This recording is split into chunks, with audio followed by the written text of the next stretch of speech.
далекой руки. Маму бабушкой все называют, и все чаще тревожит отец, хоть и делает вид, что здоров. Для меня нет дороже сердец, чем сердца этих двух стариков. Дорогие мои старики, дайте я вас сейчас расцелую. Молодые мои старики, мы еще повоюем.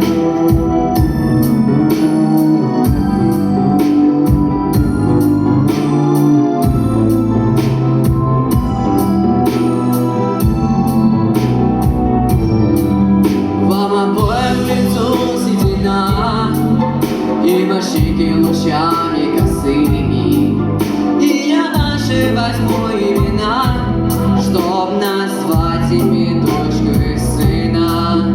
И глаза ваши станут светлей, и огня никому не задуть.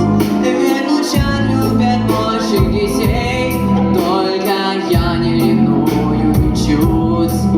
Дорогие мои старики, дайте я вас сейчас расцелую. Молодые мои старики, мы еще повоюем. Дорогие мои старики, дайте я вас сейчас расцелую. Молодые мои старики, мы еще повоюем. Постарели мои старики, незаметно, как это бывает, и уже с далекой руки маму бабушкой все называют, и все чаще тревожит отец, хоть и делает вид, что здоров. Для меня нет дороже сердец, только сердца этих